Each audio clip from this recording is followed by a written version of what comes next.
और 18 में अटैम्प्ट दिया था सर। लेकिन आपको लगता नहीं, आपका फॉल बैक प्लान क्या है? अगर नहीं होता है आपका सिविल सर्विसेज में चयन, तो फिर आप क्या करेंगे? सर मैं अगर सिविल सर्विसेज में पूरी मेहनत के बाद अगर चयन नहीं होता है तो सर मैं कृषि के क्षेत्र में कुछ करना चाहूँगा।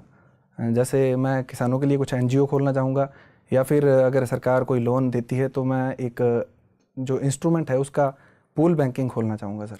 आपको नहीं लगता है आपके पिताजी एक खेतिहर हैं, सालाना आमदनी 50,000 के आसपास ही है, जी सर।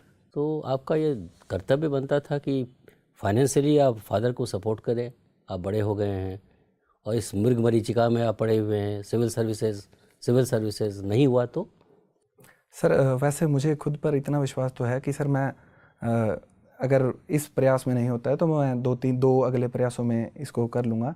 अगर नहीं होता तो सर जो भी कृषि के क्षेत्र में जितने भी नवाचार हो रहे हैं उसमें सरकार अनेक रियायतें देती है सर, और छोटे किसानों के लिए भी अनेक अवसर हैं, जैसे सूक्ष्म सिंचाई, लघु सिंचाई, या फिर अन्य जैसे पुलिंग है, फार्मर प्रोड्यूसर ऑर्गेनाइजेशन है, तो उसके स्तर पर मैं प्रयास करूँगा सर। आपको लगता नहीं है कि आपका सपना जो है वो बहुत ही वैरिड है, मतलब पेंडुलम की तरह है? एक तरफ आप अपने को सिविल सर्वेंट के रूप में इमेजिन कर रहे हैं, दूसरी तरफ एक आप आम खेतिहर के रूप में अपने को इमेजिन कर रहे हैं।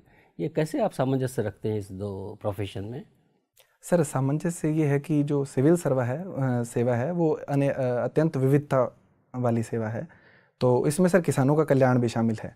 तो अगर मैं इसमें जाता हूँ तो मेरा जो जो दूसरा लक्ष्य है वो भी पूरा हो जाएगा।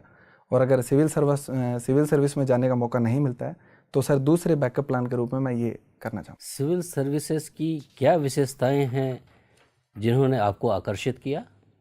सर मैं किसान पृष्ठभूमि से हूँ, और हमारे किसानों में जितनी भी समस्याएं होती है, जैसे सर पानी की जो वाराबंदी है उससे रिलेटेड, या नहर से पानी की चोरी होती है उससे रिलेटेड, तो सर किसान लोग हैं वो कलेक्ट्रेट में जाकर ज्ञापन देते थे।